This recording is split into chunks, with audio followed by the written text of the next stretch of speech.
I've seen things you people wouldn't believe.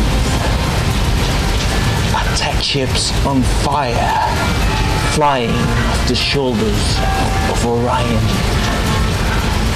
I watched sea beams glittering in the dark near Tannhausen Gate. These moments will be lost like tears in the rain. Time to die.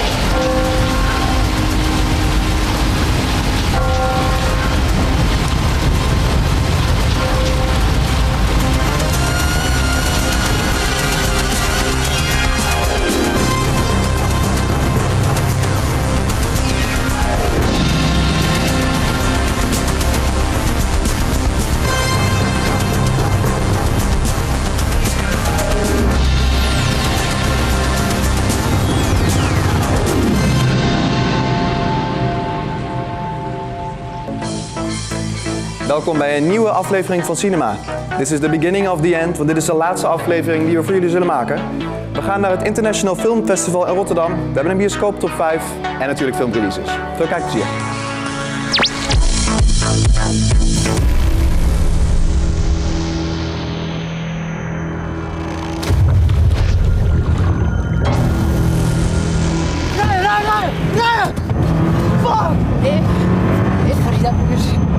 Na Black draait vanaf deze week nog zo'n Vlaamse topper in de Nijmeegse bioscopen, namelijk Dardenne. Deze film vertelt het bijzondere verhaal over de band tussen de broers en overvallers Dave en Kenneth.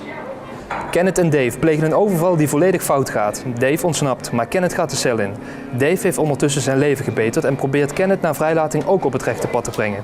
Dit lijkt helaas onmogelijk en Kenneth wil ten koste van alles zijn ex-vriendin Sylvie terug voor zich winnen. Dardenne was een dermate groot succes in Vlaanderen dat er inmiddels meerdere internationale releases en zelfs een Amerikaanse remake aangekondigd zijn. Groot mindsteek.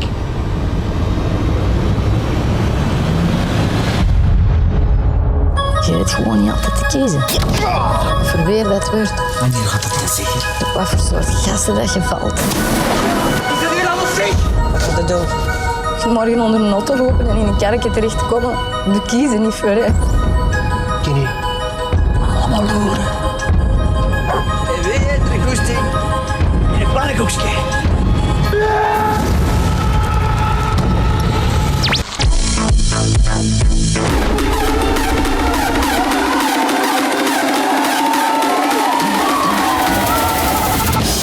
Lekker chickie. Huh? Lekker chickie. Ja, zo noemen jullie het toch? Lekker chillen. Bitch. Pap. Snoop Dogg. Doggy style. Oké. Deze week verschijnt een nieuwe Nederlandse comedy op de doeken. Vissa. Vissa gaat over het slopende leven van middelbare scholieren en eindexamenkandidaten Max en Ruben. Ze waren beste vrienden van jongs af aan, maar Max' populariteit gooit roet in het eten. En dan komt het afsluitende schoolfeest eraan. Ruben wil ook wel gezien worden door de dames en probeert daarom als DJ op het schoolfeest op te vallen. Maar het belangrijkste moet nog komen, het eindexamen. Spieken zal ze deze keer niet helpen. Work fast, mother. What?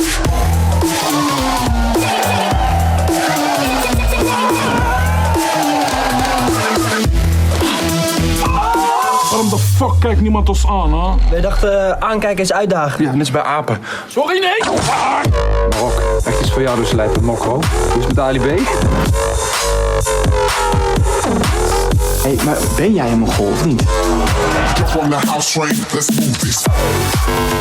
Jos. Wat? Check dit! Oh, deze. Top, joh. Wat de f... Deze laatste Cinimma doen we verslag vanaf het IFFR, het Internationaal Filmfestival in Rotterdam. Ik heb hier verschillende interviews en de eerste is waarschijnlijk wel een beetje de bizarste met Steve Oram. Die heeft de film gemaakt Ah.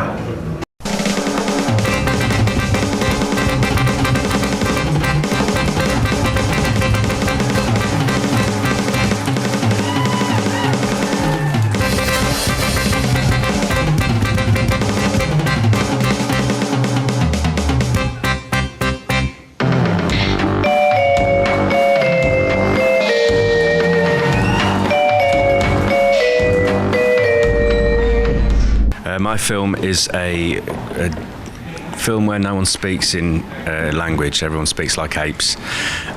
It's a dark comedy set in South London. Everything looks very real, very normal. Everyone looks quite boring, but when they speak they go oh, ah, ah. Instead. It's full of sex and violence and horrible, disgusting sights. Do you feel that people behave more honest in your film than they do in our world? The characters, you mean? Yeah, I think they behave in a very similar way to how we behave, but we dress it up more with language. When you don't have language, you have no distraction technique.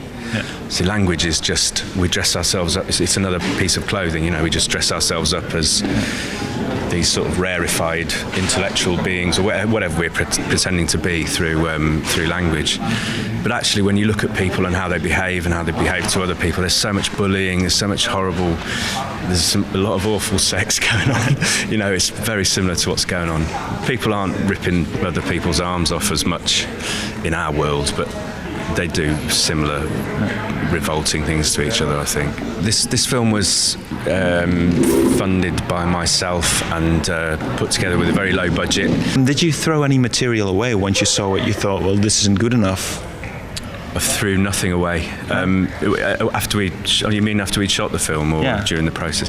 Well, once we shot the film, everything we used, basically there was nothing left over. There was about a 15-second scene we didn't use, because it was, when you have no money, you have to just plan everything. Yeah. We had 2 weeks to make it, and that's a feature film, and so every little bit had to work.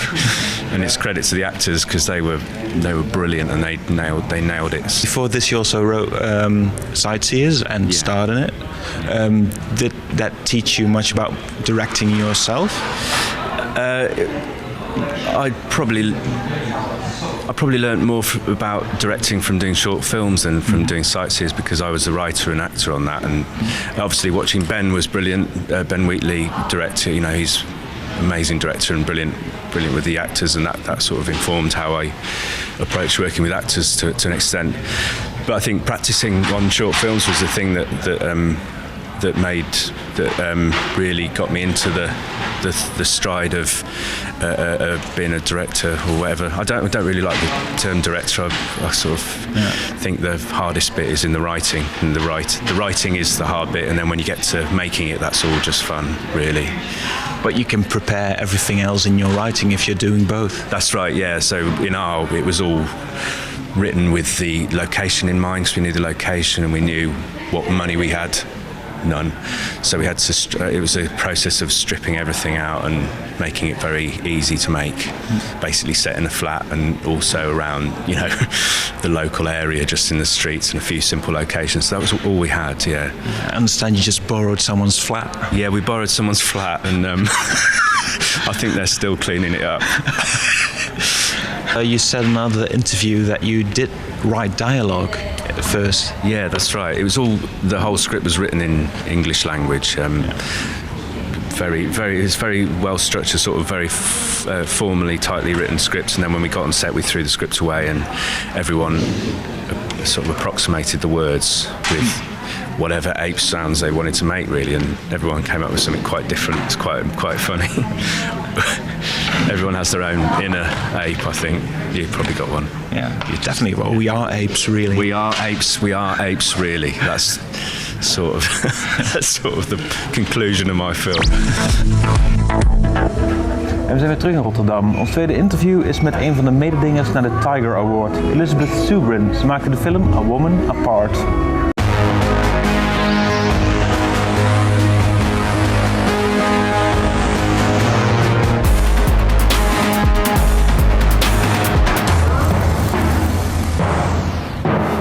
So please tell us, what is your film about? Well, in terms of the plot, my film is about a burnt-out television actress from Los Angeles. She walks off the set of her kind of sexist, mainstream TV show and runs away to New York, where she used to live, and starts squatting in her old rent-stabilized apartment in Brooklyn, and tries to reconnect with her past, with her avant-garde theater company friends, with the life that she lived there back in the 90s, but it doesn't really work because everybody else has changed too. Yeah. And ultimately she discovers that her friends have written a script and the main character is really based on her, but really with a lot of private revealing information, and kind of the drama around the script opens up a Pandora's box of dynamics between all of them.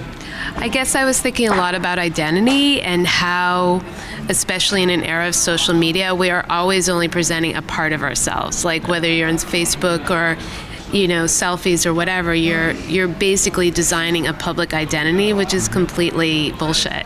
Yeah. And what does it mean to be authentic? Yeah. Like if you were authentic, you would be like, I can't pay my rent this month. I feel really depressed today. I don't know what I'm doing in my life. I'm not going on vacation. Yeah. And I felt like acting is a really good metaphor for 21st century culture, that we're all performing this fantasy of ourselves, and that's what actors perform, other people's fantasies of a character, and particularly when it comes to women, they're usually performing characters that they didn't write. No. And that's how we understand what a woman is in the culture. There's also a problem for her that she gets identified with the part she played in the TV series? Absolutely, and throughout her time in New York, when she flies back to New York, she keeps trying to separate from this, but fans stop her on the street or at a party. And I think it's hard to find roles on mainstream TV that are not sexist, where women are not basically supporting men. Yeah. And even when they're considered like powerful women, usually that means they have no social life, they have no partners, they're this kind of brittle, sexless, powerful character, but they have no other dimensions. Yeah. Like my actress character says in the film about her character on the TV show, she's like, she's not a person, she's a profession. Yeah. That's it. And this really has a relatively classic structure. I mean, there's kind of 3 acts. There are people who talk to each other. There's classical coverage. But I think also if you see my work, it looks very much like my own, in that it's like a very deep investigation into the psychology of characters and rigorous cinematography. I'm a very precise filmmaker. This is your first feature film, and already you've got a nomination here at the festival. So what was it like finding that out? Well, I mean, we were really thrilled because I've shown other films at Rotterdam, and I was here for the Cinimma, and I adore this festival. And I'm not just saying that for camera. But it's like sort of a confirmation that you connect with the festival. Yeah, absolutely. And this is a festival I'd like to connect. I think the audiences are really vibrant. It's like a real cinema culture. Like people are here to see the movies, not to see the stars. Yeah. So I love that. De bioscoop top 5 van deze week. Op 5 de Hunger Games rip-off The Fifth Wave. What do they want? Earth. That's the reason they're here, Cassie. They need the Earth. Op 4 die hoofdrolspeelster uit de Hunger Games in Joy. It's my fault. I gave her the confidence to think she was more than just an unemployed housewife. Op 3 transgender taferelen in The Danish Girl. I think Lily's thoughts. I dream her dreams. She was always there. Op 2 Maggie Smith in een glanshoofdrol in The Lady in the Van. St. John, are you? St. John who? The disciple of Jesus, love. No, the name's Benny. En op 1 de topper met Leonardo DiCaprio, The Revenant. I'm thirsty. My son. You are a cinema.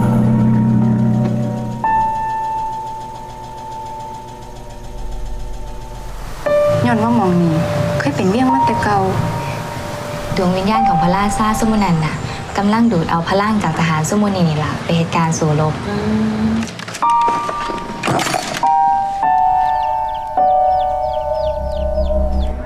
Apichatpong Wirasitakul. Het is een hele mond vol, maar dan heb je ook wat. Namelijk een van de meest interessante regisseurs uit het Verre Oosten. Deze week verschijnt Cemetery of Splendor. Zoals altijd duikt Wirasitakul in de geestenwereld. Deze keer waart er een slaapvirus rond door Thailand. De slachtoffers zijn getuigen van spookverschijningen. Hallucineren ze of zweven er echt geesten om ze heen? In 2010 was de regisseur de complete verrassing van het filmfestival van Cannes. Zijn Uncle Boon Me, Who Can Recall His Past Lives, won de Gouden Palm. Niemand zag dat aankomen en ook nu blijft hij weer verbazen. คอยว่าอยากเห็นข้างบอเห็นยังงั้นป้าก็ลืมตาโตๆดิ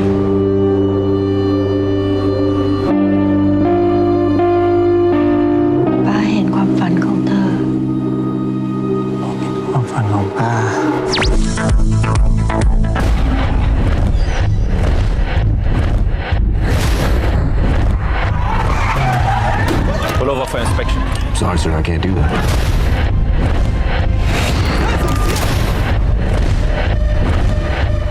Michael Bay komt met een nieuwe film.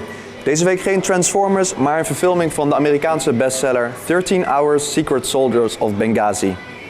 Dit waargebeurde verhaal gaat over 6 ex-militairen ingehuurd door de CIA om de terroristische aanvallen in Benghazi in Libië van 2012 te beëindigen. Het zestal vecht 13 uur om het US State Department Special Mission Compound en de veiligheid van ambassadeurs en burgers te waarborgen. Thinking about him now. Up here in the middle of all this. Tell me what to do. Thinking about my girls, man. Every time I go home to Becky and those girls, I think this is it. I'm gonna stay. Shoot that son of a bitch! And then something happens and I end up back here. En ik sprak ook met Hani Abu Assad, Nederlands-Palestijnse filmmaker, en hij staat hier nu met de film The Idol. يلا يا محمد عجل بعد 5 دقايق اعلان نتائج.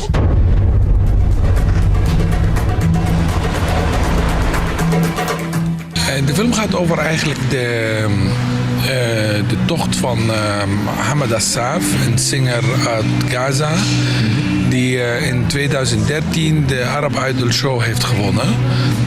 Dat is het verhaal, maar eigenlijk het gaat over zang, over Gaza, over hoop, over inspiratie, over kunst. En over doorzettingsvermogen. In alle mijn films gaat over karakters die normaal zijn. Ze zijn niet wit, ze zijn niet zwart, ze zijn niet helden, ze zijn niet verraders, ze zijn niet goed, ze zijn niet slecht. Ze zijn gewoon.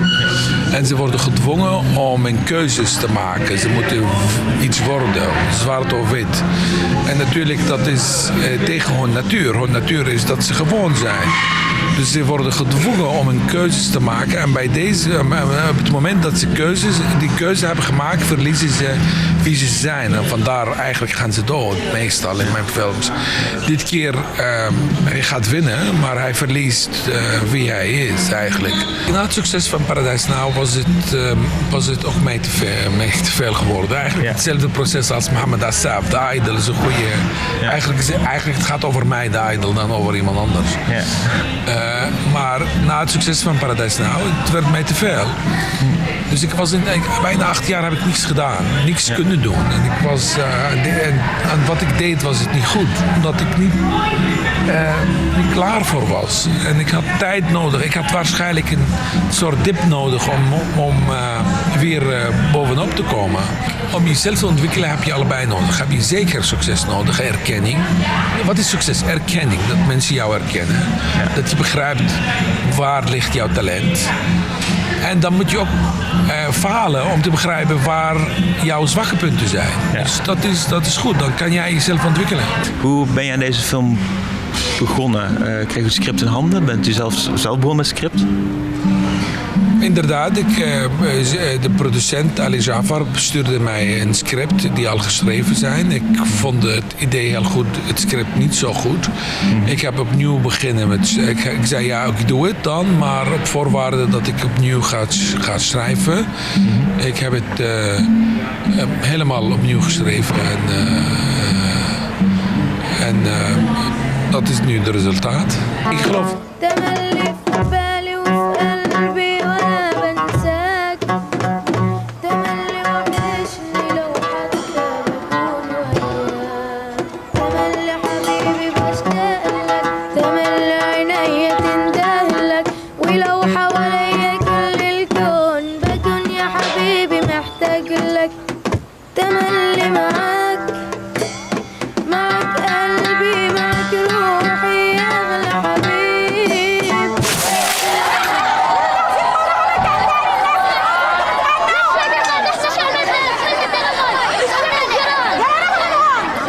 Ik geloof de Palestijnse kijkers genieten veel meer van mijn films dan de buitenlandse kijkers. Met opzet doe ik films eerst voor de Palestijnen. Ja. Ik denk al het belangrijkste wat je doet als filmmaker, als kunstenaar, in tijden dat slecht gaat, dat je toch een beetje je volk of de mensen die onder de bezetting zijn, die een beetje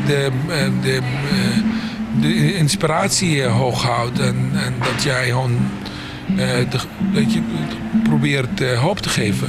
Wij, Palestijnen en Arabieren, leven in een moeilijke tijden.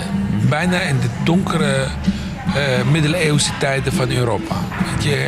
Veel achterlijkheden, veel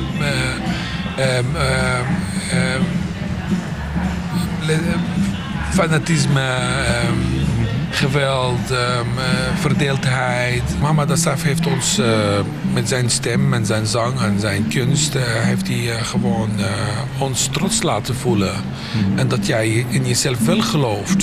Ja. En dat jij wel gelooft dat ondanks al die belemmeringen, dat je wel, als je speciaal talent bent, dan kan je wel je doel bereiken. Dat is een inspiratiebron geweest. You are Cinimma. People think these holes, they're all formed after the last ice age. You know, the ice melted and left these holes behind. What if they are craters, meteor craters?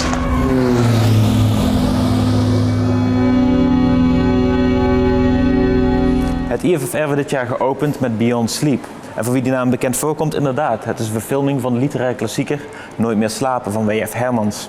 De regie was in handen van Boudewijn Kolen, die eerder al schitterde met de film Cowboy. Of dit een goede film is en of dit een goede festivalopener is bovendien, dat zeg ik zo. Alfred Issendorf is een geologiestudent met daddy issues. Hij trekt de Noorse fjell op met 3 vakgenoten en dat doet hij om zijn theorie te onderzoeken. Zijn de gaten in de fjell misschien niet zoals wordt gedacht door ijs ontstaan, maar door het meteorietinslagen. Zijn stunteligheid en twijfel aan zichzelf vormen enorme obstakels. Did you always want to become a geologist? My father, he died when I was very young. He had an accident. Want some help? It's okay. It's okay. Nooit meer slapen is een talige en vrij ingewikkelde roman, maar Kolen houdt het vrij simpel om te laten zien wat er in de hoofdpersoon omgaat. Zo laat hij zijn hoofdpersoon eigenlijk een beetje tegen zichzelf praten op een vrij kinderlijke wijze. Op deze manier wordt hij kwetsbaar en zelfs sympathieker dan in het boek. De casting van Reinhard Scholte van Aschat pakt heel erg goed uit. En na de eindelijke ontvoering had ik ook niet gedacht dat hij zo'n talent had voor droogkomische slapstick. Zijn lijdensweg wordt heel erg goed in beeld gebracht, maar er is ook een goede balans met dus het komische aspect ervan. It's completely crazy. Everything that happens on this planet, everything will disappear.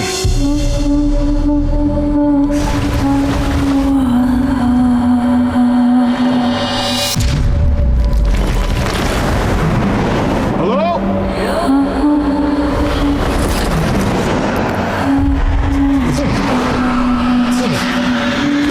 De ontwikkeling van de plot, voor zover die er al is, wist mij in het boek al totaal niet te pakken.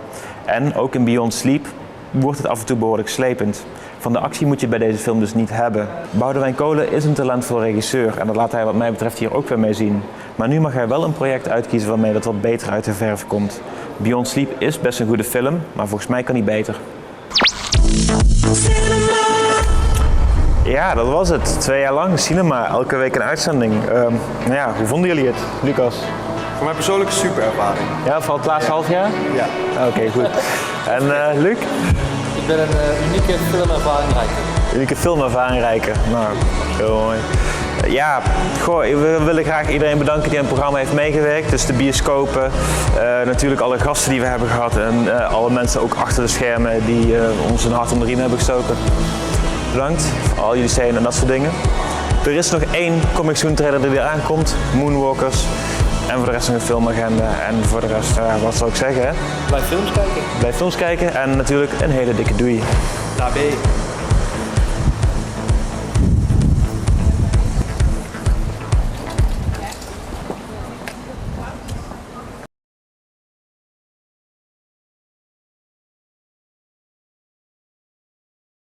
We've been planning our 11th Apollo mission to the moon in 10 days' time. We still don't have a clue whether the thing's gonna make it or not. So here's the plan. Meet with Kubrick, convince him. You know, film a pretend moon landing. You're okay? Huh? As I said to you on the phone, we have a proposal for Mr. Kubrick.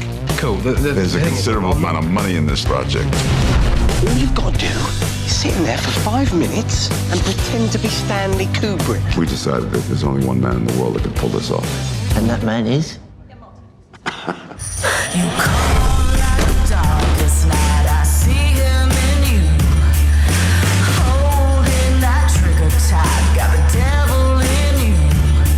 Stanley Kubrick has made a rare visit to continental Europe.